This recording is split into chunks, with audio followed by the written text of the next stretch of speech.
വെട്ടിച്ചോണ്ട് പോയി. ഇവർക്ക് അവനെ ഇവിടെ കെട്ടാതിരുന്നതാ, മനസ്സിലായി എന്റെ മത വെച്ചിട്ട്. ഇപ്പഴും നമ്മളെ പുറകെ നടക്കുക, നമ്മളെ വെച്ചില്ല. നിങ്ങൾക്ക് അതിന്റെ സ്വഭാവം വെച്ചില്ല. നമ്മളിവിടെ അതൊക്കെ കുട്ടേജ് എന്ന് പറയുന്ന ഒരാൾ വീട്ടിൽ അദ്ദേഹത്തിന്റെ കൂടെ താമസിക്കുന്നത് കേട്ടോ. എന്നിട്ട് നമ്മളെ കൊണ്ട് കണ്ടവരുടെ കൂടെ എല്ലാം നമ്മുടെ കല്യാണം, നമ്മൾ അറിയാതെ കല്യാണം നടത്താനൊക്കെ നടക്കരുത്. അതൊക്കെ നടക്കുമോ? നിങ്ങൾക്കറിയാമോ അങ്ങനെയൊക്കെ നടക്കുന്ന കള്ളക്കടകളൊക്കെ? നമ്മളെ മതവെക്കാനൊക്കെ ഓരോ അവമാനകത്ത് നമ്മുടെ വീട്ടിനകത്ത് കിടന്നു പറഞ്ഞാൽ വേറെ പോകുന്നതും നമ്മള് റെന്റിന് താമസിക്കുന്നത് നല്ല താമസിക്കുന്നതെന്നൊക്കെ പറഞ്ഞുണ്ടാക്കുക. എന്തെല്ലാം രോഗങ്ങളോ അറിയാവോ ചേട്ടാ?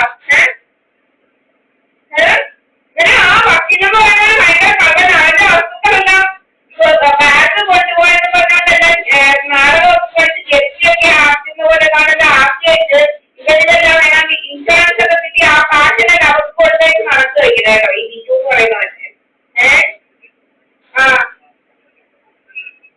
ഏത് എന്റെ ഒന്നും പറഞ്ഞില്ല. അല്ല ഈ ബിജു എന്ന് പറയുന്നത് എന്റെ മുൻ സർക്കാർ എന്ന് പറയുന്നതൊക്കെ ഉണ്ടാക്കുന്നത് നമ്മൾ ചെന്തോ ഞാൻ അറിയത്തില്ല കായികം കോടതിയിലെന്നവരെ. അവന്റെ വസ്തുക്കളെല്ലാം ഇങ്ങനെ ആൾക്കാർ കൊടുക്കുന്നൊക്കെ ബാങ്ക് ഈട് വെച്ചായിരുന്നു കയ്യിന് കൂടൊക്കെ. എന്നിട്ട് ബാങ്കുകാർ ജപ്തി ചെയ്തിട്ട് ഇങ്ങനെ നമ്മുടെ വസ്തുക്കളൊക്കെ ഇൻഷുർ ചെയ്യാൻ പറ്റില്ലയോ? ഇൻഷുർ എങ്ങാണ്ട് ചെയ്തിട്ട് ഇങ്ങനെ വസ്തു നഷ്ടപ്പെടുന്നത് പറഞ്ഞുകൊണ്ട് കാശൊക്കെ വാങ്ങിച്ച് ഡബിൾ കാശുമായിട്ട് നടക്കുക. അങ്ങനെ ഈ ഡബിൾ കാശൊക്കെ നമുക്ക് വന്നിരിക്കുക. എന്റെ അനിയത്തി എന്ന് പറയുന്നവർക്ക് പന്തളത്ത് ഇതുപോലെ വസ്തുക്കളുണ്ട്. എനിക്ക് കിട്ടിയ പോലെ അതിനേക്കാൾ കൂടുതൽ കേട്ടോ. പന്തളം അറിയില്ലയോ?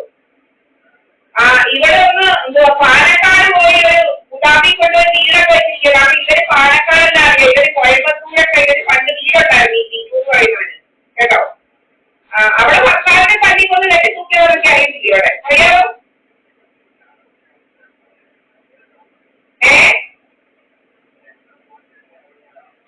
അവരുടെ ഭർത്താവിന് എല്ലാരും പറഞ്ഞ സൈലന്റ് അറ്റാക്കാണ് നമ്മളോട് പറഞ്ഞത്. നമ്മളിവന്റെ വീട്ടിൽ നിന്ന് എന്റെ ഓലകെട്ടിയിലോട് ചെന്നപ്പോ ഓലകെട്ടിക്കാരല്ല എന്നോട് പറഞ്ഞല്ലോ, എന്നോട് ചോദിക്കാൻ തുടങ്ങി എന്താ നീ വെട്ടിത്തൂങ്ങിച്ചത്. അപ്പം നമ്മൾ അന്നേരം പറയുന്നത് വെട്ടിത്തൂങ്ങിച്ചതെന്നോ എല്ലാരും എന്റെ അമ്മച്ചിയൊക്കെ പറയുന്നത് സൈലന്റ് അറ്റാക്ക് ആയിരുന്നു കേട്ടോ. അന്നേരം എന്തോ അവരുടെ സൈഡ് നിങ്ങൾക്ക് അറിയില്ല അവരെ.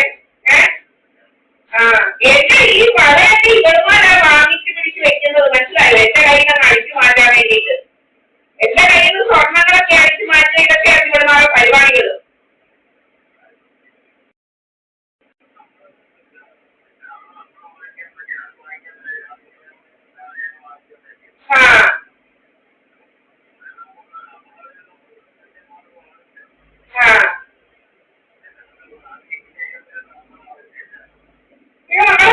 നമ്മള് അന്നാണെങ്കിൽ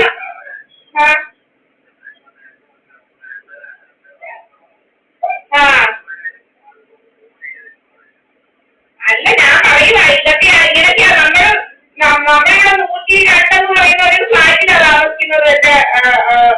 എന്നിട്ട് നമ്മള് 102 വേറെ എങ്ങാണ്ട രാത്രിയിൽ എങ്ങാണ്ട് പോകും. കുറെ ക്യാമറയൊക്കെ ഉണ്ട്. ഓണം ക്യാമറയിൽ കൂടെ എഡിറ്റിംഗ് പരിപാടികളൊക്കെ നടത്തുക. നമ്മുടെ റൂമിൽ ക്യാമറ ഉണ്ട്. നമ്മുടെ ക്യാമറയ്ക്കകത്ത് കാണുന്നോടാണ് നമ്മൾ ഉറങ്ങുന്നതും എണീക്കുന്നതുമില്ല. എന്നാലും നമ്മുടെ കഥകൾ കണ്ടണം എന്തെല്ലാം കഥകളാണെന്നറിയാമോ? നമ്മുടെ നാട്ടിൽ നടന്നു പോകുന്ന കഥകളാണ് ഇവിടെ. കുറെ സപ്പോർട്ട് ഇങ്ങനെ കുറെ ക്രിമിനൽസ് ഇങ്ങനെ നടക്കുക.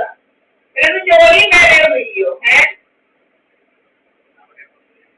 പെണ്ണുങ്ങൾ അല്ല എന്ന് വെച്ചാൽ എന്റെ സ്വന്തം ഇല്ലാത്ത സ്വത്തം 146 സെന്റ് സ്ഥലവും വീടും ഇല്ലയോ? അതെല്ലാം അടിച്ചു മാറ്റി എടുക്കണം എങ്ങനെയെങ്കിലും എന്നുള്ള രീതിയിൽ ഇങ്ങനെ നമ്മുടെ ഭരണകർത്താവാകാൻ പുറത്തെ ഇങ്ങനെ നടക്കുക. നമ്മുടെ ഭരണകർത്താവാകാൻ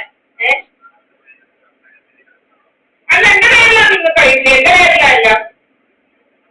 വീടെന്ന് പറയും എന്തോ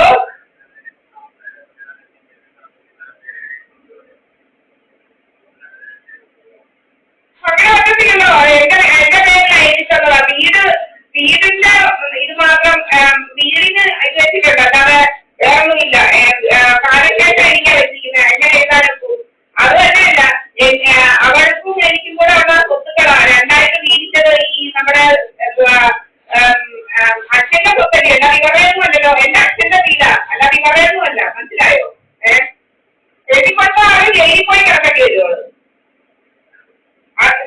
അങ്ങനെ ഉണ്ടായോ? ഞാൻ എനിക്ക് കഴിവുണ്ട് 2022 പോകുന്നതാ ഞാനിവിടെ. ഞാനിവിടെ അവിടോട്ടൊന്നും പോയിട്ടില്ല. ഇവിടെ എന്തോ എന്റെ വീതം ആർക്ക് എഴുതി കൊടുക്കാനാ ഇവള്. ഇവിടെ വലിയ കളിയാണ് ഇവള്. നമ്പർ 1 ക്രിമിനലാണ് ഈ രത്നമ്മ എന്ന് പറയുന്നത് എന്റെ അമ്മച്ചിയെ. കേട്ടോ? എന്റെ പേരിലാ വസ്തുവും വകയില്ല. എന്തോ അവിടെ കരകൊടുക്കുന്ന സീറ്റുണ്ട് ഈ എല്ലാം. നമ്മളവിടെ കൊടുക്കുന്ന എന്റെ പേരിലാണ് കരമടയ്ക്കുന്നതല്ല. അപ്പൊ അങ്ങനെ പറഞ്ഞാ എഴുതി കൊടുക്കുന്നത് ഞാനില്ലാതെ. ഞാൻ എഴുതി കൊടുക്കാൻ അവിടെ ചെല്ലാതെ എഴുതി കൊടുക്കാൻ പോകും.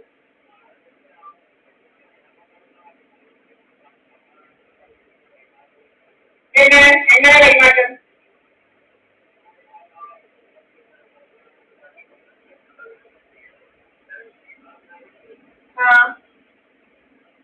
അങ്ങനെ സർവേ നമ്പർ പറ്റും.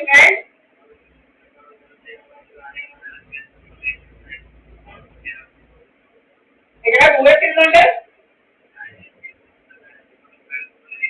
അല്ലല്ല, അനിയത്തി എന്ന് പറഞ്ഞാൽ എന്റെ അമ്മയുടെ അനിയത്തി. അനിയത്തി എന്ന് പറയുന്നത് പാലക്കാടോ എന്നാണ്ടൊക്കെ വേണുവാ. എന്തോ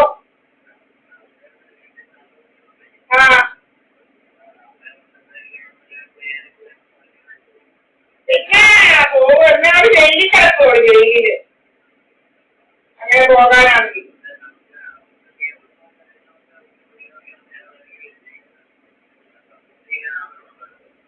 ഒപ്പരം ഉണ്ടാകും. അവരുണ്ടല്ലോ BUP എന്ന് പറയുന്ന കള്ള